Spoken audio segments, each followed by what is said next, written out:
unsettling event in Somalia at the UN compound. Georgia Coversmith joins us. Over to you. Thanks very much, Mark. Now, Islamist group Al-Shabaab has claimed responsibility for that attack in Mogadishu. Gunmen from the jihadist group forced their way into the base, and at least 22 people, of which about 7 were insurgents, were killed before peacekeeping troops managed to end the siege. It's the first big attack on a UN site by Al-Shabaab since the military drove the militants out of the capital 2 years ago. A brazen attack in broad daylight. Witnesses reported hearing at least 3 explosions, including a car bomb, as members of the al-Qaeda-linked Al-Shabaab militant group shot and blasted their way into the main United Nations compound in the middle of Mogadishu. I was running near the UN compound when I heard a deafening sound followed by smoke. I was really shocked. Local officials said Somali and African Union forces had taken control of the compound, which houses several UN humanitarian agencies. A top official said UN staff would not be evacuated from the city. The Somali government condemned the raid as a senseless and despicable attack, while UN Secretary General Ban Ki-moon said he was shocked by the violence. It's the first notable attack on UN premises by Al-Shabaab since they were driven out of Mogadishu in August 2011, though they've continued to target the UN-backed government. For several years, the United Nations had only a small presence in the city, until the UN chief paid an unprecedented visit in December 2011 and announced the return of the UN's political office to the Somali capital. Sad scenes there in Somalia. Georgia, now to a scandal that's shaken up the government in South Sudan.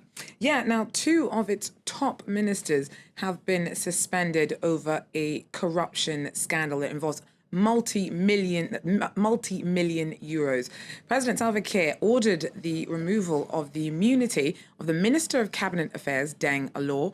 He's going to be questioned of irregularities relating to the alleged €6 million purchase of government safes. The transfer went through, but it's unclear if the items ever arrived. Minister of Finance Kosti Menibe is also caught up in the anti-corruption probe. Investigators have 60 days to submit their findings, and if any fraud is uncovered, both Alor and Menibe will face criminal charges. Elsewhere, the recent arrest of 21 Congolese students in Jalandhar in northwestern India has led African communities living there to accuse authorities of intolerable racism. The reason for the detention is unclear. Indian media is reporting that the group attacked police as they investigated a theft. The Congolese nationals have told their embassy that trouble only broke out after locals began using racist insults. Though both Indians and Congolese were involved in the fight, only Africans were arrested. Those still in custody claim to have been tortured. The Congolese embassies called for fair treatment of its nationals. Clearly a story we'll be following closely here on France 24. Ethnic troubles too in the Democratic Republic of Congo. Yes, now South African troops this week arrived as part of that ongoing deployment of the UN Intervention Brigade. Now, rebel militia continue to terrorize communities in the east, and there are ethnic tensions as well. Congolese of Tutsi origin say that they are being attacked because they're seen as supporting the insurgents.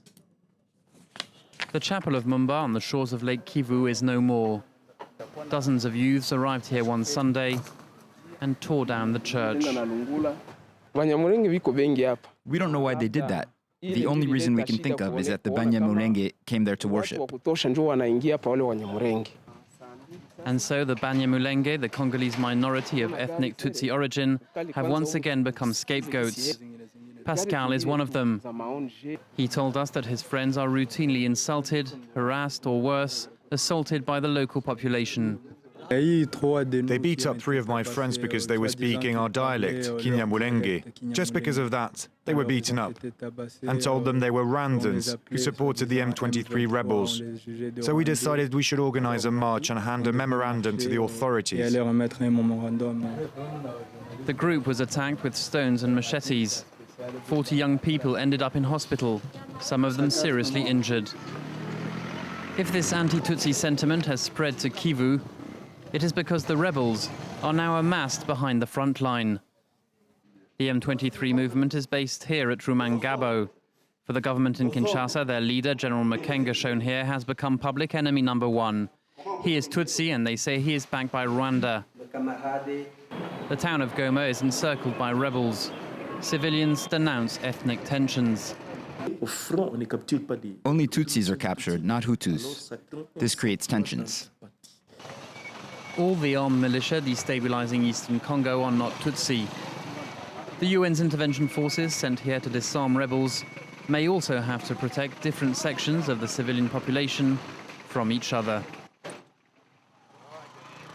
You're going to cross up to Egypt now, where protesters in Luxor stopped a newly appointed hardline Islamist governor from entering his new office. Demonstrators are demanding that President Mohamed Morsi revoke Adel Mohamed Al Hayat's nomination. He's a member of Gama al-Islamiyah, the movement blamed for the killing of 58 tourists at a local temple in 1997. Al Hayat says that he's never had anything to do with the more militant element of his group. Critics fear that his appointment will harm an already tattered tourism industry. Al Hayat supporters also gathered for a rival rally in Luxor on Wednesday. It's been a week since the Algerian government published those pictures, moving and stills, of Abdelaziz Bouteflika, the long-serving president. There's been a lot of speculation about his health, obviously, convalescing here in Paris. What's the situation now in Algeria? Do people believe that he's on the way back, or on the mend? Well, clearly the government was hoping that that would be the outcome of having released those images, but a lot of people remain unconvinced. The 76-year-old's been recovering from a stroke here in Paris since April, and some younger members of the political class are wondering whether it's time a new generation took over. This 38-year-old Algerian political leader takes his running seriously. He says staying fit is his duty. A politician must stay in shape if he wants to take care of his nation. To be in politics, you need to be in good health. 70% of Algerians are under 35, and yet the country is governed by a man aged 76 who's being treated in a Paris hospital. The problem is that the youth don't play a role, not only in politics but in all sectors. For example, even if a young person is competent, they won't be given the top job in a company. In another district of Algiers, these students have started doing charity work. Our president is very ill. I am praying for him to recover. But really, it's time for him to hand over power to the younger generation. The students take care of sick children. Aziz, who's 22, says it's a way of being engaged politically. I want the youth to take an active part in the next presidential election. It's the youth who started the War of Independence. Visiting sick patients in hospital is a way of expressing their solidarity with citizens who, unlike their president, cannot afford to be treated by doctors in Europe. Well, just enough time now to take a look at the fight back against fake medication across Africa. The problem places a huge burden on those least able to afford it. For some countries on the continent, about 1/3 of their supply of drugs is thought to be counterfeit or substandard. And whilst authorities have had some big successes, some traffickers are adapting faster than officials can keep up. Take a look. These photos taken by the World Customs Organization show containers full of counterfeit medicines, antibiotics, treatments for malaria or cancer. The containers were seized in a vast operation last April in 23 African countries.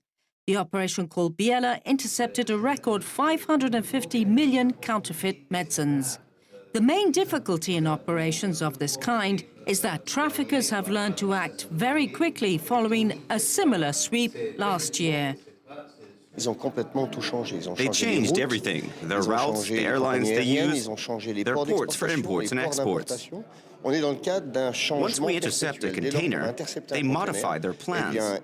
They change their maritime routes and change the company they use. This problem is evolving all the time. The 550 million doses of counterfeit medicines seized are worth $275 million. This very lucrative trafficking is growing. Illegal producers in China and India are manufacturing industrial quantities. When you look at volumes like these, they can't be produced in a cellar. It means they have proper equipment for packaging, and they don't care what they put in their doses. They sell anything they have at the highest price they can get.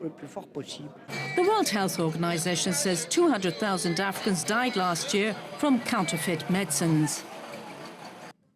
It's really very sad how many people can be taken advantage of when they can, when they're at their most vulnerable. It is absolutely scandalous, isn't it, Georgia? Thank you very much indeed. Georgia Calvin-Smith with African News. Good to see you.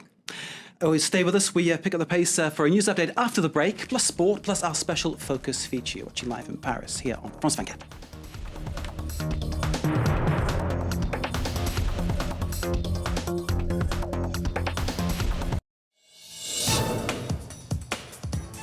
This week we're down to earth in Kenya. Here, around 1/4 of the population has access to electricity.